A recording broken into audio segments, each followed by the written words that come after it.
And what happens? Literally, as the meteor is hurling towards planet Earth, he says, I got this, right? And he prays, right? And what does he say in the prayer? Right? He says in the prayer, right? Most of all, we ask for your love, right? That's the knowing that love is not ordinary love. Love's not a social construction of reality, right? Love is real. The one heart, the one love, the one eros at the very center of cosmos, right? We ask for your love.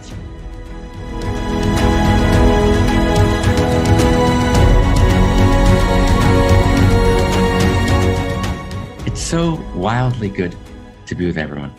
And we're going to dive into this source code evolution.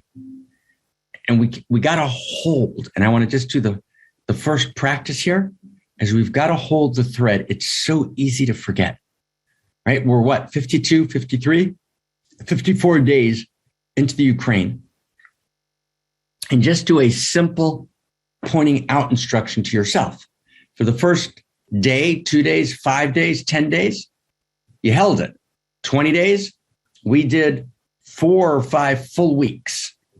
And I'm holding the Ukraine, not just about the Ukraine, it's about the Ukraine, right? It's about Aleppo, right? It's about Yemen, it's about Afghanistan. It's about every place that people are suffering intensely in the ravages of war. And it's standing also for the gorgeousness, the heroic, beauty, right, of the human spirit. Zelensky gave a beautiful talk. It's in Ukrainian. So I wasn't able to share it, but he basically said, now we love, now we work, now we're grateful, right? Now we listen, right? It's about staying in and staying close. And it's deeper than even that. When Zelensky's in the middle of the horror and intensity of war, he understands something. What he understands is that every second matters. There's no extra gestures. There's no extra energy. Every piece of energy is focused in loving reality open in order to survive, which means in order to live.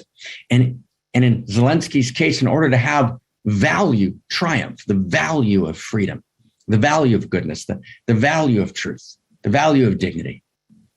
But we need to actually create that energy in order to also make peace, right? Not just to make war, but to make love and to make peace. And we need to have the energy of what Barbara Marx Hubbard, my beloved wholemate, called a peace room, in which every gesture matters, in which we're self-starting, in which we're actually on the inside of the inside, and we are loving it open in every second. So we're gonna step in now, and we're gonna participate together in this Da Vinci moment. We're in this time between worlds. It's a Da Vinci moment. We're in this Renaissance moment. It's a time between stories, right? And the only way to actually move through this moment, this 11th hour of the human history here on planet Earth, is to actually tell a new story of value, rooted in evolving first values and first principles. And only telling a new story changes the vector. And in that new story, we need everything, right? We need everyone, we need everything. We need the best validated insights of every great period in history woven together, synergized in a new story. And so we're going to talk today. This is part 2. We're going to talk about prayer. We're going to see some clips, the last set of clips from Don't Look Up. And we're going to try and find our way into prayer, okay? In a whole way, kind of moving beyond what we laid down next week. And we're actually going to do a practice, which is, if she's good to us. When I say she, I mean the infinity of intimacy that knows her name. We're going to do a practice where, if she's good to us, I'm going to try and give you, with your permission, right, a direct transmission of the enlightenment of second person realization. And we'll talk about what that means. Okay? Wow. So I want to begin, with your permission, with first person. Okay? Prayer. We're reclaiming prayer. Week 2, we're reclaiming prayer. We're integrating it into the fabric of our reality. And we've talked together based on the great lineage traditions in Kashmir Shaivism and Hebraic wisdom, the Zohar, for example, the 13th century book, which is called the Book of Radiance. It's in one of the really pillars of our system in our world, Kirsten Zohar, right? Her last name, she has 2 last names. One of them is Zohar, Radiance, right? And Kirsten is right with Peter for Easter right now. So Kirsten, we're sending you mad love. This notion of first person, second person, and third person, let's stay close, friends, as first principles and first values of reality. That's such a big sentence. First, second, and third person are literally first principles of reality. So what does first person mean? So first person means that you are the source of light, right? That light moves through you, right? That the eros of cosmos lives in you. Stay really close. You're not separate from the field. The field lives, individuates in you. You're a unique individuation beyond your egoic structures. You're a unique individuation of the field. We call that unique self, right? And our sister, Claire Molinaire, who's not with us today, she's on a plane, right, is actually starting a Unique Self Institute, right, as one of the expressions of the center, which is completely dedicated to this realization. So you're the source of light, okay? And the prophet, right, the great prophet, and remember, we're weaving together a new story, so we need to weave in the prophets.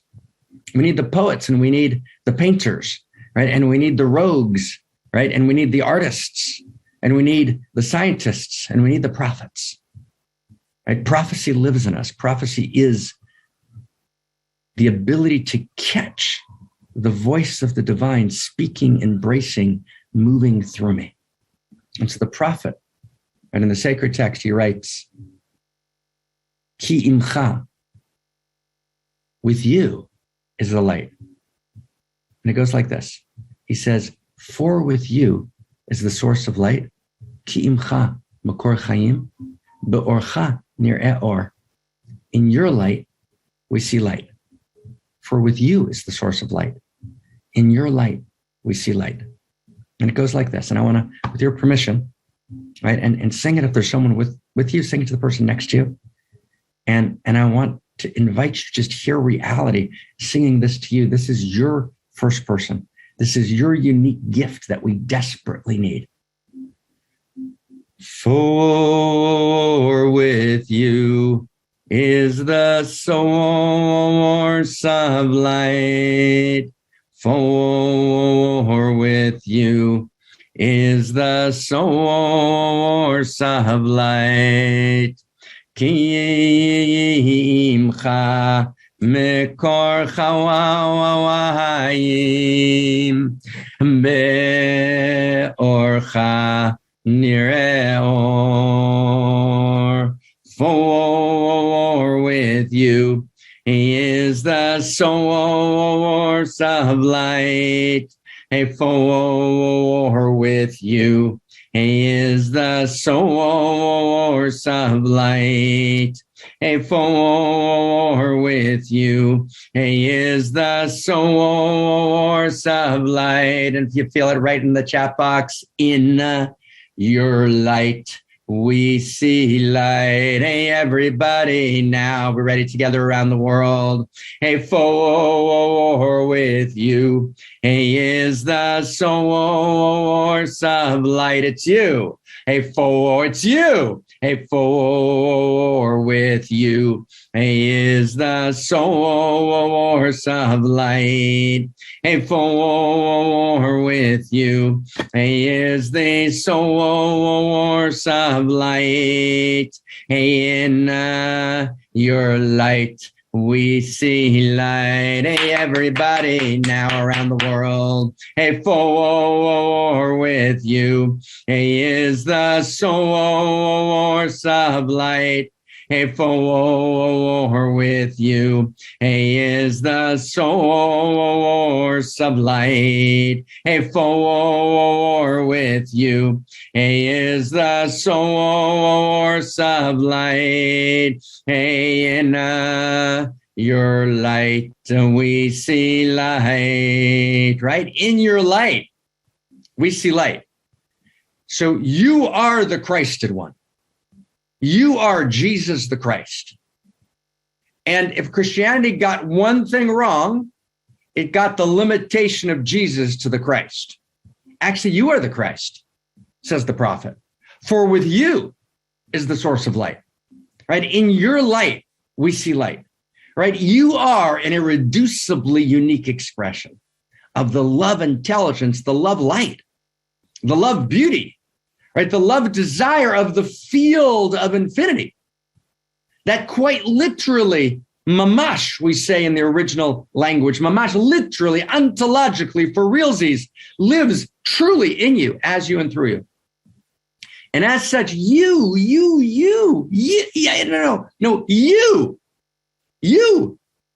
have an irreducibly unique quality of gorgeous intimacy, a unique taste, a unique gift that you can gift to reality. And I want you to get the ontology of this. This is for real. It's not contrived. It's not made up. Right? This is true. An irreducibly unique gift that reality desperately needs, that only you in that particular way can speak and give into reality in a way that no one else that ever was, is, or will be can possibly do. Now, if you actually get that truth, right, then actually depression recedes, and then actually anxiety abates, then actually the looping into what happened yesterday and yesterday's fallen moments actually relaxes its hold, its grip on your psyche, right? You actually create a completion and you actually leave yesterday behind. You actually realize that the greatest slave driver is the belief that yesterday determines today. And you step into the full infinity of this moment, which is desperately wanting and needing a divine need. Reality needs your service, needing you to love reality open in only the way that you can do it. For with you is the source of light. In your light, we see light, right? And your story is chapter in verse in the cosmorotic universe. Your amor, your love, and your loves, and your love life, and the personal nature of your particular loves are chapter in verse in the universal love story. You are a story, a chapter in reality without which the plot line of the cosmos cannot find its direction. That's your first person. But notice, friends, that first person never lives with that second person, right? I don't know, is my friend, I'm going to check, is my friend Helma here? Helma, are you here? I don't know if Helma's here. Shati, I don't know if you know if Helma's here.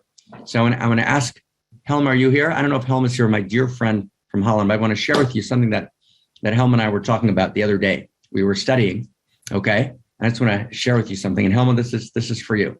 So Helma's just moved into, and I of course not share anything that's confidential. This is, public information. Helma just moved into a new apartment, which is fantastic, near Utrecht, right, in Holland. So we were talking the other day in a context that we call Holy of Holies, right? One-on-one deep study. Helma and I have been studying together for probably almost a decade. And we were talking about how to decorate the apartment because, we don't just do Aramaic text. We got to decorate apartments. And Helma was having, like I do, like we all do, like a little sad moment. So I said, being, somewhat flip, F-L-I-P, meaning somewhat light, somewhat funny. I mean, it might not have been that funny, but it was my best attempt.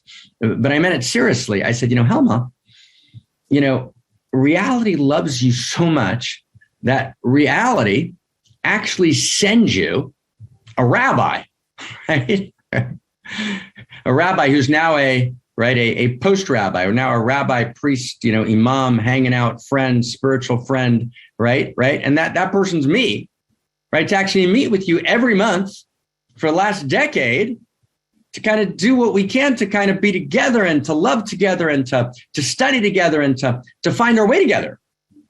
I said, so, I mean, actually, not this, you're not just getting taken care of, you're getting totally taken care of.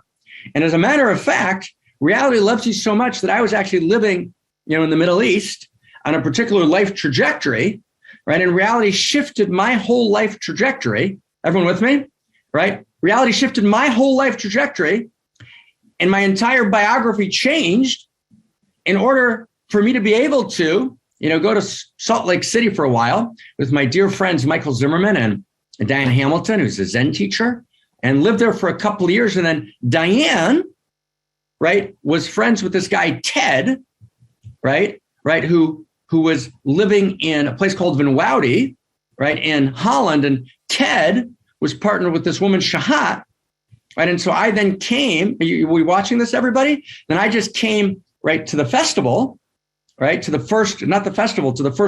There was no festival. We did in 2010. And I remember when Diane and I were sitting in a room, and I remember when Shatu walked in late, right, to kind of say hi to everybody, right? And I met Helma. And now, wow, right? So I just want you to notice this. It's so wild and beautiful, because this is the way the intimate universe works. And the first person is completely integrated in the second person. So in other words, let's stay close. So all of reality is a love story.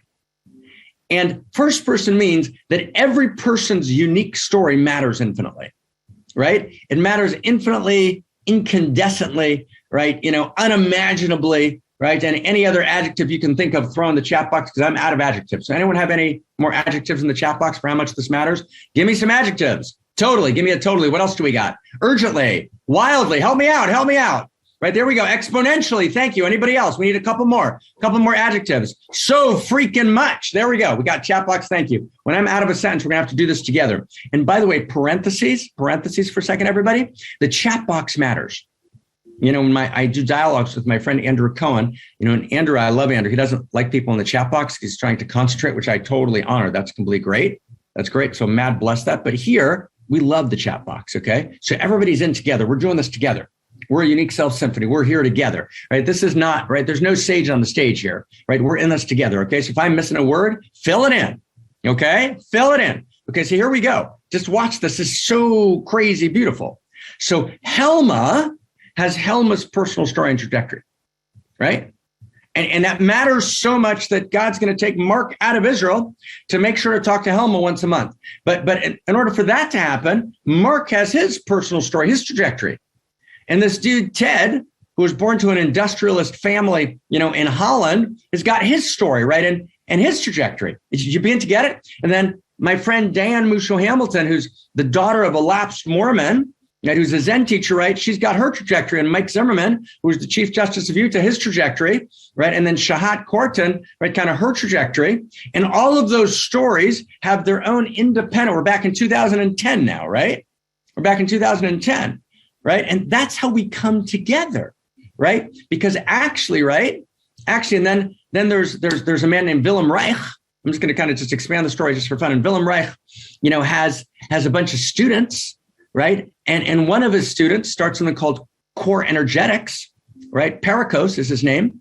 Right. And Perikos has another student named Stuart, who becomes the head of the Core Energetics Institute. And Stuart and Perikos are the mentors of a woman named Dr. Christina Kincaid. And then Dr. Kincaid comes up with Stuart for a weekend that we're doing at, Shalom Mountain, which is actually not a Jewish place, but it's called Shalom Mountain, where I've started this wisdom school. And then, right, so there, right, and all of a sudden how's this happening? And it's all of these separate stories. Right, does everyone get that? Right? All of these separate stories are actually individuated stories. First person. These are all first person. Check, this is gorgeous. This is realization. They're all first person. Each of these stories has independent integrity. In each one of these stories, we can say, for with you is the source of light. In your light, we see light. Each of these stories is an infinite unique self, right? There's Christina Amelin. There she is, right? Her brother's just been killed in a car accident, right? That's her brother's story. But then that story ripples into her heart and soul. And then it just transfigures her in a certain way that allows her to actually find her way in a way that she might never have done. That doesn't explain the accident. It's just what's true. And she finds her way. And all of a sudden, there she is in Madison, Wisconsin, being this strange attractor of joy and light, right? And David, right? And for each of us, right? So we each have our independent stories. We're each first person, but here's second person.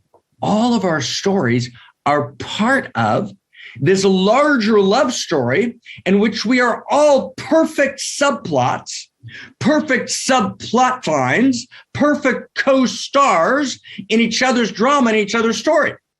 In other words, if you connect, just imagine it through this unique self symphony. Literally, we are all co-stars in each other's story.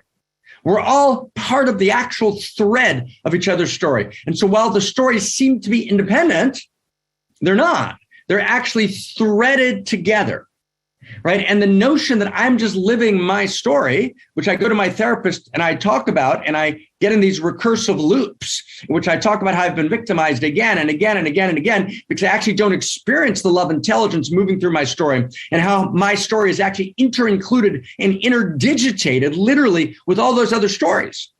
That's second person. No story stands alone, right? No story stands alone. There's no person who's a stranger living their own story by themselves. Terry Nelson's story is part of Mark's story, right? Lady Jacqueline's story, right, is part of Terry's story. Jamie's story is part of Sharmila's story, right? Does everyone begin to see, right? And it's, in other words, divinity is the great tailor of Eros. Like divinity is the great tailor of Eros, weaving together the strands, and we are strands. We are irreducibly unique strands. We're strands with infinite dignity. But we are strands in this larger weave, right? And we come together in magnificence when we realize this truth. There's no such thing as Ukraine. Putin was right about that, but there's also no such thing as Russia, right? And as the United States, yes, the strands matter. The strand of Ukraine matters and the strand of Russia matters. But actually what unites us is so much greater than that which divides us. We are weaves in this gorgeous tapestry of Eros, right? Of infinite, outrageous love that actually binds us together. We're one heart. We're one love. No story stands alone. Second person. And that's what second person is. Second person is this realization that we're intimate together, right? It's not just one Jesus Christ, that we are a unique self symphony of Christ, and we've all been crucified.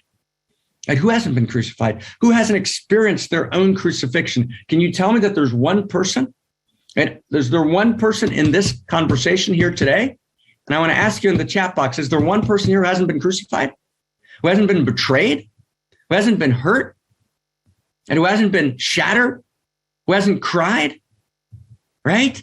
And what Easter says is, oh my God, right? Is there one of us? Is there one person like that? Is there one who can claim, let the person step forth now who can claim never to have been crucified, right? We're on our knees together, and we're always on our knees as we, right, before she. And what Easter says is that we're all resurrected together, right? See, no one's ever crucified alone, and no one's ever resurrected alone. We're resurrected when we come together. We're resurrected when we realize that we're actually a unique self symphony. And that unique self symphony is held by the common field of value. And the common field of value is value. Shared value creates shared story, which discloses the intimate universe. It's the field of intimacy. So just like God is the field of value, God is the field of intimacy, right? God is ultimate value, Eros. Right, is one of God's instantiations in this world. Eros is the instantiation of divinity in all dimensions of reality, moving towards greater wholeness. And that movement has value. Right? Value means it's intrinsic. It has purpose. It has intrinsic dignity, intrinsic goodness, intrinsic truth, intrinsic beauty. So God's the field of value, but God's the infinity of value. Right? Value is not socially constructed. Value evolves, but that evolution takes place within the field of value. And the field of value is the field of intimacy. Right? And God is the infinity of intimacy that knows our name. And prayer is when we turn to that second person that lives not only between us, the second person lives not only between us, but the second person is is the in-between. It's the space in between each of us and the infinite face of reality that lives not only in us, but holds us, knows our name, caresses us, tenderly strokes our heart, fiercely, right? Loves us open. That's God as the infinity of intimacy. And when you live in the field of value, in the field of the infinity of intimacy, even when the world's blowing up, even when you can't make sense of it all, you know that there's a larger sensuality. There's a larger truth. There's a larger vision. Even as we stand and we are activists and we pour everything we have into feeding every hungry person, into pouring weapons into the Ukraine now, because weapons are tragically necessary to stand against Russia. Right? We stand for value. We stand for the field of value. And we understand that this story is happening in this larger context of a divine embrace that's never missing, that's never absent. That's what prayer means. So I want to look with you, and I want to try and reclaim prayer. We're going to look now at 4 clips. Right? And then we're going to end with like a couple of words, and then we're actually going to go and we're going to pray together. I want to look at 4 clips from that movie, Don't Look Up. These are 4 clips on prayer, right? And Don't Look Up, if you remember, is this movie about existential risk. And this realization that existential risk is real, and the inability of the 2 key figures, DiCaprio, right, and Jennifer Lawrence, are the 2 key figures in the movie, right, Kate and Randall, right, to actually convince a world lost in rivalrous conflict and win-lose metrics and commodification and kind of the cheap thrills and frills of pseudo-eros to actually take existential risk seriously. And there's 4 moments in which prayer comes up in the movie, and it's almost unintended. It's not that the movie makers actually intended to make a statement about prayer. They barely noticed it was there, but there it is. It happens because it's real, because prayer reflects something but the truth of reality. And the truth of reality is that there are first principles and first values, and first principles and first values include first person, second person, and third person.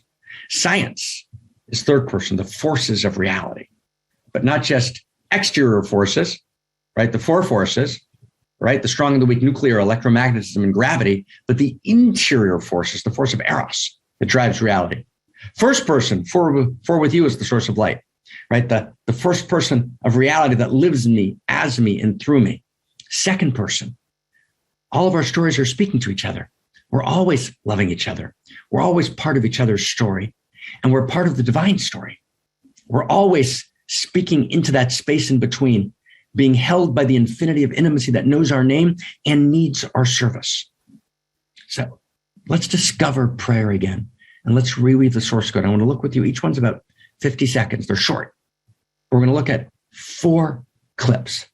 And the first one is the doctor from the University in Michigan who goes on TV, breaks script, and says, oh my God, let's listen to him. It's the first moment of prayer. Let's take us inside.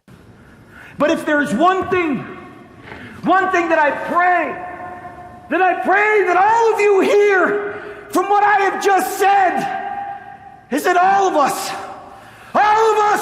Does everyone get that scene? There he is. He can't get the world to take seriously existential risk. He's on this show with Bree, right, and her partner, whose name escapes me right now. We're going to see them in a couple of minutes, and look how uncomfortable they feel, right? Because they're living in a world of pseudo-eros. They're living in a world of pseudo-intimacy, and prayer is intimate. He says, I pray that we wake up. I pray. And when he says, I pray, why does he say I pray? The DiCaprio figure is not a religious figure, right? Not at all. But he uses the word I pray, and the writers of this movie are not religious. They don't intend religion, but they move to the word prayer because it captures something, right? They are what I sometimes call crypto-normative, meaning there's actually a normativity, meaning there's a sense of normativity means what's truly real upon which we base our lives, but you deny that you actually hold that as a position. So it's crypto, so it's a hidden position. So they're crypto world religion people, right? The writers of this movie, they would tell you that they are, and this movie has been interpreted by many people as being atheistic, but it's not, right? Right? The BBC did a major piece. This movie is a reflection of a kind of, atheism. It's not at all. And of course, atheism itself has its moment, right? The place where the human being has to say, I am God. So it's a beautiful moment. It's a holy moment. It's just far from the whole story. But this movie is actually a crypto world religion moment in which, in order for DiCaprio to express the depth of the reality of this and the depth of this mattering so much, the infinite urgency of this moment, the only thing he can say is, I pray, right? I pray. I invoke cosmos.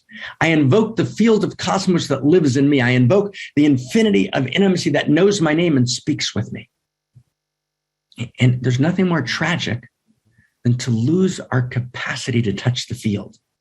So I want to show you what it looks like when you lose the capacity to touch the field. Let's look at the second prayer scene coming at you. And this is Jason. This is Jason. This is the president's son, who's this tragic figure in the movie, right? Who always, talks to his mother as the president. His mother, in the end, forgets him when she goes to escape planet Earth. And he's crying out, Mom, Mom. And he's the only one actually who survives the Armageddon. And the first thing that he shouts out in the end is Mom, right? Because when we leave the field of prayer, when we leave the field of value, even the mother-son relationship is broken. And the expression of the tragedy of the breaking of the mother, right? It's what Camus writes in his book, The Stranger, right? Mother died today, or was it yesterday? Which is the existentialist moment in which there is no prayer and there is no value, right? And there is no goodness, truth, and beauty that's real. And so even mother doesn't matter. Mother died today, or was it yesterday? And that's the Jason figure, right? Jason in relationship to his mother, who's the president, right? Let's just take a look at Jason. His mother turns to him right before the launch of an attempted destruction of the asteroid. This is after they've pulled back what would have been an effective way to destroy the asteroid. It was pulled back because Peter Isherwell, who's the head of BASH, who kind of represents the techplex, sees a way to profit from the asteroid and to convert its minerals into, massive wealth. So they pull back an actual, valid and what would have been a successful, coherent attempt to take down the asteroid. And they're now using this, untested technology, which hasn't been subject to appropriate peer review, appropriate testing. And we know it's going to fail, but they don't yet know that. And his mother turns to him, the president turns to her son, Jason, and says, hey, would you maybe give us a prayer? But I also want to give a prayer for stuff. There's dope stuff, like material stuff, like sick apartments and watches, cars, and clothes and shit that could all go away. And I don't want to see that stuff go away. So I'm going to say a prayer for that stuff. Amen. Did you see that look on the president's face at the end of his prayer? Who saw that look? It's this little flip of the camera, right? She's like, all of a sudden she realizes, what have I done? And this is the son that I raised. And it's this tragic moment. And he says, well, I've heard all these prayers for people and I don't really know what those are, but I want to pray for stuff, for dope stuff, for sick apartments and these great watches and mad blessings to the watches and the sick apartments.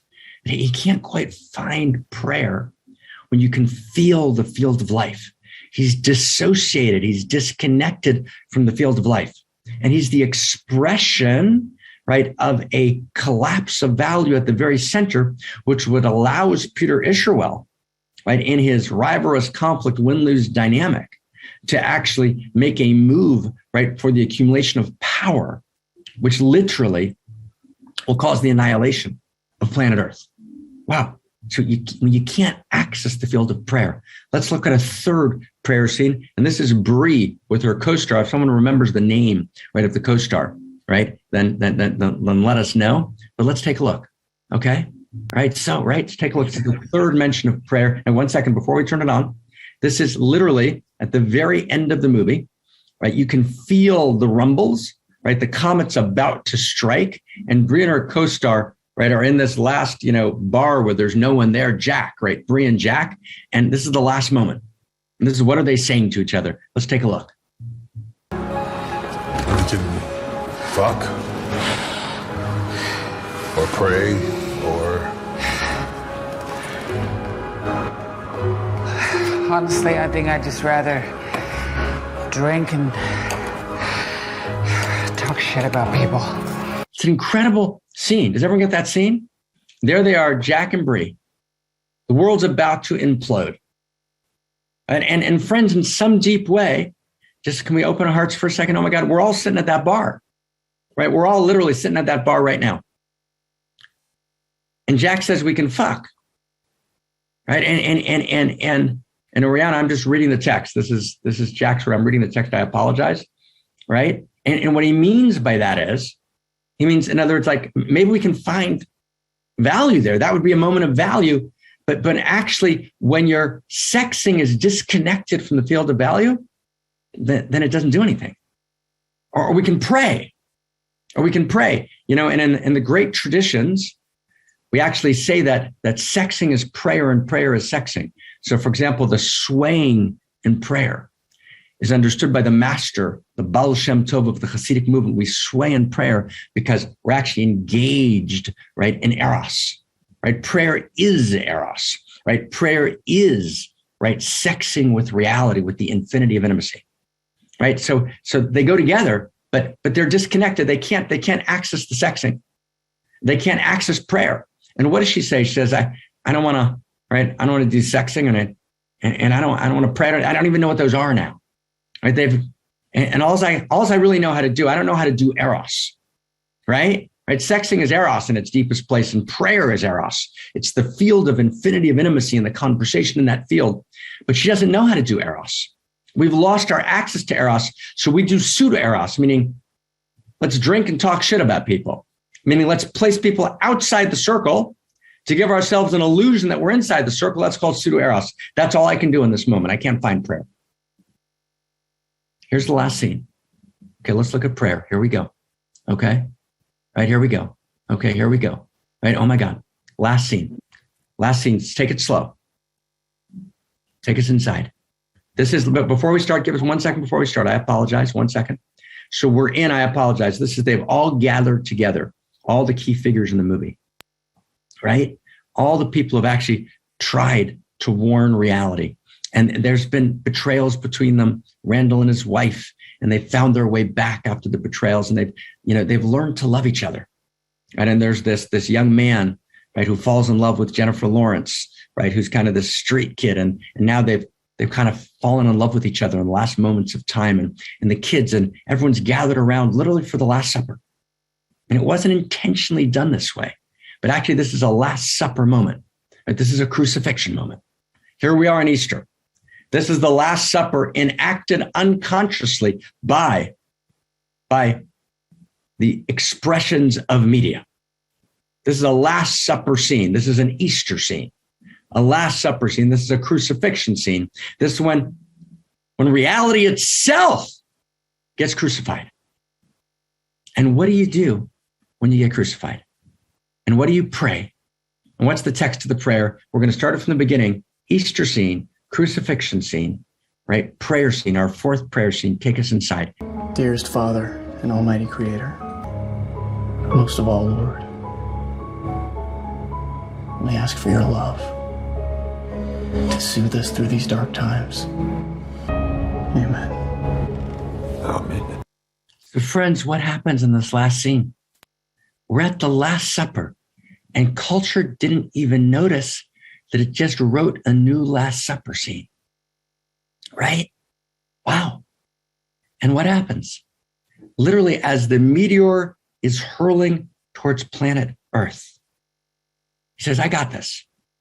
Right? This young man, we learned earlier in the movie, grew up, he tells Jennifer Lawrence right before they make love, he grew up in an evangelical household, and it didn't work for him.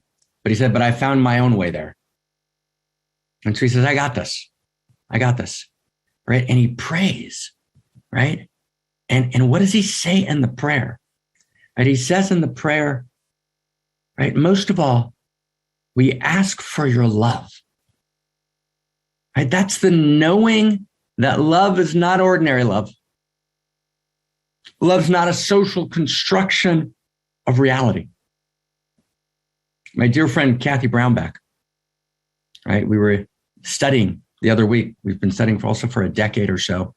And she shared with me that the secondary school, one of the elite private schools in the Western world at which she taught and was, dean of students for 30 years. She would talk to her colleagues, and she was telling the story of one colleague, a leading figure teacher in the school, who said, love's not real. Love's something we created. It's a social construction, right? We made it up. Can you imagine? Right? What a tragic belief. And of course, this teacher himself, and the beauty of this teacher's life who said this, right? His own actions belied the words that he spoke. Right? Love is real. The one heart, the one love, the one eros at the very center of cosmos, right? We ask for your love, but your love is not grand out in the sky. It's more personal than that. It's not less personal than that. Third person, all the forces of energy in cosmos. First person that lives in me. Second person is the infinity of personhood. It's not the personal God grand out in the sky. It's the infinite mother, father, the infinite lover, the infinite beloved that knows your name and loves you madly beyond any and all imagination in ways that you can't even believe could be true, right? The infinity of intimacy. Imagine your most intimate moment ever and exponentialize it. We ask for your love, right? We ask for your love, right? That we can walk through this moment, that we can walk through the shadow of the valley of death and know that we're all, every one of us, going to be greeted by death. But the experience of one love tells me that death is a night between 2 days. And just like the death of an individual, even the death of humanity, right, is but a night between the next birth. And that every crucifixion leads to a resurrection. And that there is no ultimate death. And that ultimately we all rise up together. We all rise up together. Can you feel that? Right? We all rise up together and we make fun of the evangelicals, right? Sometimes for really good reason, because they're holding beliefs sometimes that actually violate science and that are ethnocentric and homophobic and are hugely problematic. So I got that. But remember, we got to integrate everything and everyone. But here's what they got straight. They got straight that actually reality is love, and reality is outrageous love at its very core. And then they got straight, right? That's the spark of the sacred, the spark of light that we liberate from the broken vessels of the great religion. They got straight that death is a night between 2 days, and that death be not proud because we have the joy and the pride and the gay of the pride that we are going to rise up together, that we are going to be resurrected together, and that every one of us who's been crucified will be resurrected, and all of us, even when we're crucified together, we will be resurrected together. And what does Randall Mindy's wife say so, right? When he finishes the prayer, she says, that's beautiful. And then the goddess, in this case played by Jennifer Lawrence, reaches over and kisses him. And it's good. And all obstacles are melted away, right? And the word is good. And that's what prayer means. That's what prayer means, friends.